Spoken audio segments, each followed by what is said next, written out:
কিয়ামতের ময়দানে সূর্যের গরম বড় কঠিন। মানুষগুলো পুরুষ নারী সব উলঙ্গ দাঁড়াবে হাসরের মাঠে। সূর্যের গরমে মাথার মগজগুলো টাস টাস করে ফেটে যাবে। জাহান্নামের আগুনের গরম, জমিনটা তামা হয়ে যাবে। নবীরা পর্যন্ত নাফসি নাফসি বলে কান্না করবেন। উম্মতেরা পাগলের মতো দৌড়াবেন। আল্লাহ পাক তাহরিয়াতের আওয়াজ দিবেন, মারাত্মক আওয়াজ, রাগান্বিত আওয়াজ। লিমানিল মুলকুল ইয়াউম লিল্লাহিল ওয়াহিদিল কাহ্হার। আল্লাহ পাক যখন কুদরতি আওয়াজটা রাগান্বিত হালাতে দিবেন, আজকের দিনের রাজত্ব কার বলিয়া হাসরের ময়দানটা থর থর থর থর করে কেঁপে উঠবে। নবীরা পর্যন্ত গুনাহ নাই কিন্তু কান্না শুরু করবেন। মুসা নবী কাঁদবেন, আল্লাহ আমার উপায় কি হবে? ঈসা নবী কান্না করবেন, আমার কি উপায় হবে? ইব্রাহিম নবী কান্না করবেন, আমার উপায় কি হবে? আদম নবী কান্না করবেন, আমার কি উপায় হবে? আল্লাহর নবী কান্না করবেন, আমার কি উপায় হবে? কিয়ামতের দিন উম্মতেরা পাগলের মতো দৌড়ায়।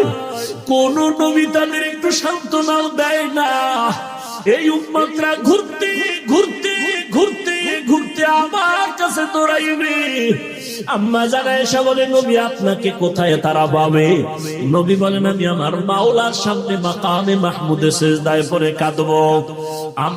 সমস্ত নবীরা নিজেদের জন্য কান্না করবেন। আদম নবী বলবেন, আল্লাহ আমাকে বাঁচাও। মুসা নবী নিজের চিন্তায় কাঁদবেন। ঈসা নবী নিজের চিন্তায় কান্না করবেন।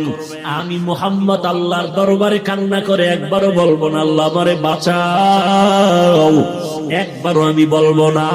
আমি আল্লাহর কাছে কদমে পড়ে কাঁদবো আর বলবো, আল্লাহ আমার উম্মতের বাঁচাও,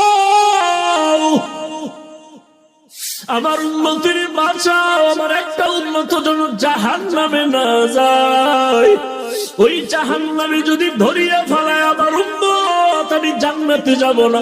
যেই উম্মতের জন্য আমি মুহাম্মদ দান দান শহীদ পর্যন্ত করে ফেললাম, যেই উম্মতের জন্য আমি ঘুমাইতে পারি নাই, যেই উম্মতের জন্য পেটে পাথর বেঁধেছি, ওই উম্মতের জন্য নবী কান্না করবেন।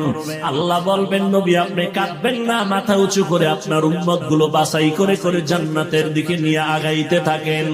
আমি আমার উম্মত গুলো ধরে ধরে জান্নাতের দিকে নিয়ে যাব।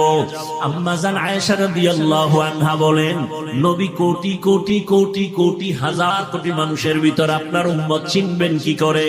মুসা নবীর উম্মতেরাও থাকবে, ঈসা নবীর উম্মতেরাও থাকবে, আদম নবীর উম্মতেরাও থাকবে।